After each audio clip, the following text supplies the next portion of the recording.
वंदे मातरम साथियों, आप सभी का स्वागत है आपके अपने चैनल इंडियन हिंदी में।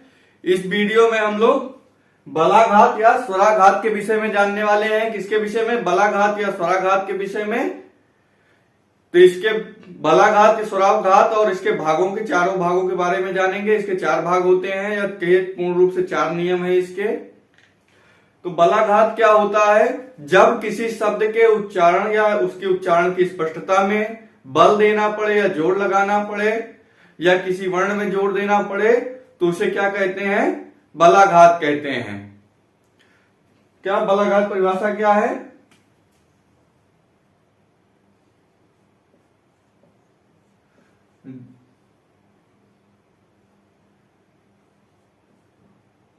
जब हम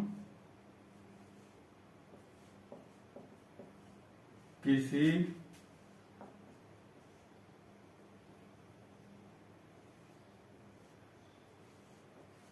शब्द को बोलते समय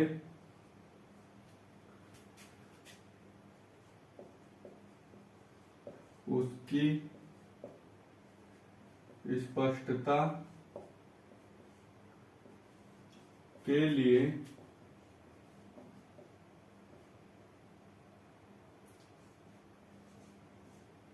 बल लगाते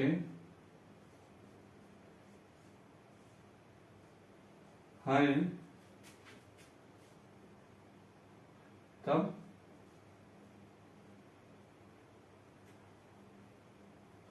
क्या बलाघात कहलाता है।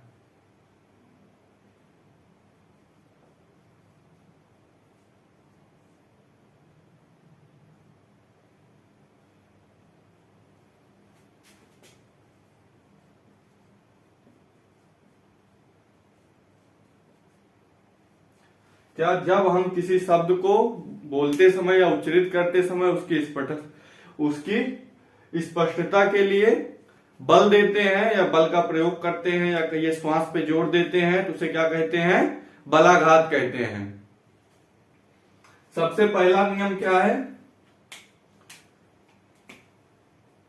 पहला नियम है या संयुक्त व्यंजन के पूर्व वाले वर्ण में अधिक प्रयोग होते हैं। कहां?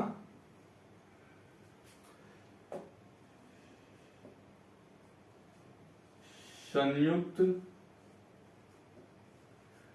व्यंजन के पूर्व वाले वर्ण पर। ठीक। हाँ, संयुक्त व्यंजन के पूर्व वाले वर्ण पे क्या होता है? बलाघात होता है। उदाहरण इसका देखिएगा। संयुक्त व्यंजन के क्या? संयुक्त व्यंजन के पूर्ण वाले वर्ण पे है। तो सबसे पहले देखिए इंद्र। इंद्र ये क्या है? ये दा में रा लगा है ना, द्र द्र। ये संयुक्त व्यंजन हो गया। संयुक्त का मतलब क्या होता है? संयुक्त आपको बताए थे ना हम पहले, इससे पहले संयुक्त बता चुके हैं पिछली वीडियोज में। संयुक्त का मतलब होता है जुड़ाव या जुड़ा हुआ या दो व्यंजनों का मेल। संयुक्त क्या हो गया? दो वर्णों का या दो व्यंजनों का मेल ही संयुक्त व्यंजन कहलाता है। मुख्यतः कौन कौन से संयुक्त व्यंजन है? चार: छत, प्राज्ञा और श्रा। इंद्र, फिर विष्णु,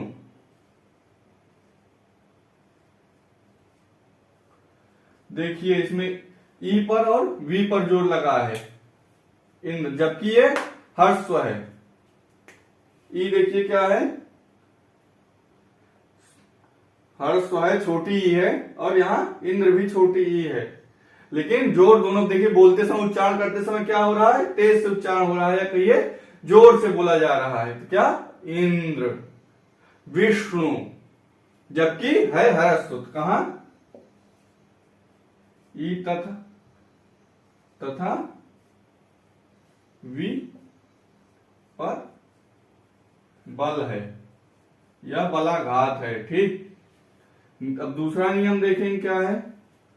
दूसरा नियम है, जब शब्द के अंत में या मध्य में किसी व्यंजन वर्ण में स्वर का या आ का पूर्ण उच्चारण नहीं होता है तो उसके पूर्ववर्ती या पूर्ववर्ती शब्द में बलाघात, पूर्ववर्ती वर्ण में बलाघात होता है या अक्षर में।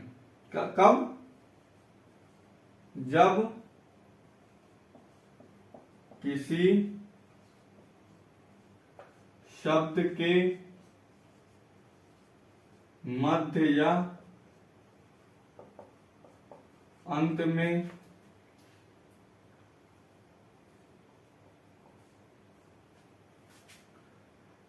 किसी वर्ण के साथ आ का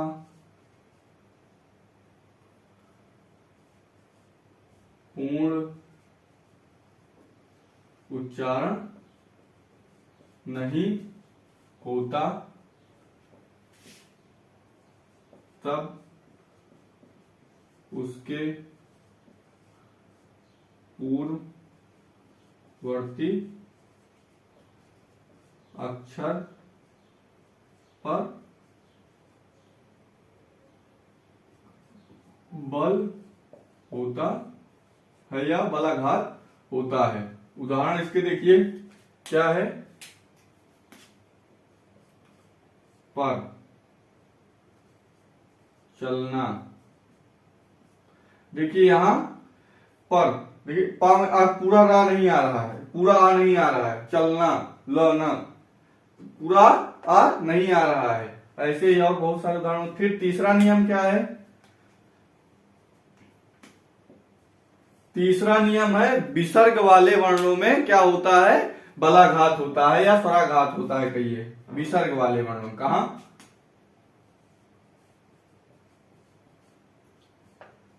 विसर्ग वाले वर्ण पर। उदाहरण देखिए इसके।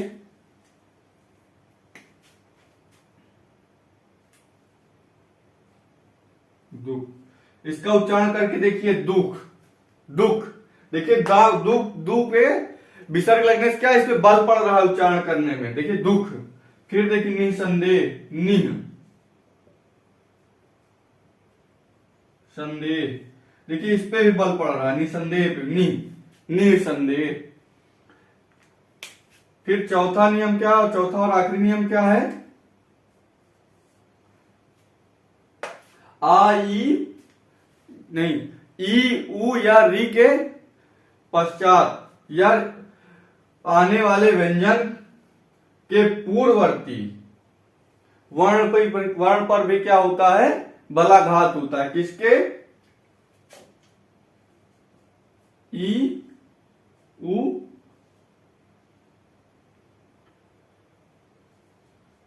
या री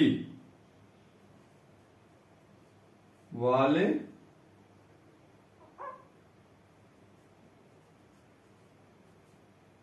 व्यंजन के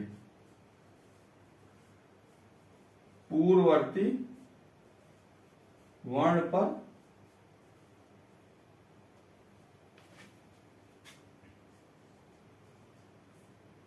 बलाघात होता है। इसका उदाहरण देखिएगा। क्या क्या है इसका? ई उ या री वाले व्यंजन के पूर्ववर्ती वर्ण पर बलाघात होता है या इसको बोलते समय बल का प्रयोग किया जाता है। हरि, देखिए हरि, ई है, ई का उदाहरण है ई, हरि। देखिए यहां पे बल दिया जा रहा है, हरि। ठीक। फिर दूसरा उदाहरण देखिए। मधु, मधु। देखिए हर्ष तो है लेकिन इस पे बल पड़ रहा है, मधु। फिर समुदाय,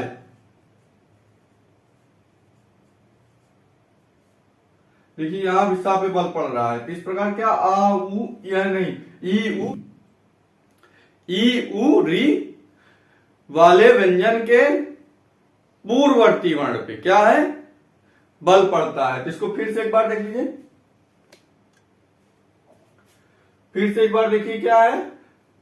बलाघात किसे कहते हैं? जब हम किसी वर्ण, शब्द या वर्ण के स्पष्टता के लिए उस पर बल देते हैं या उसके उच्चारण की स्पष्टता के लिए उस पर बल देते हैं तो क्या होता है? बलाघात या स्वराघात होता है।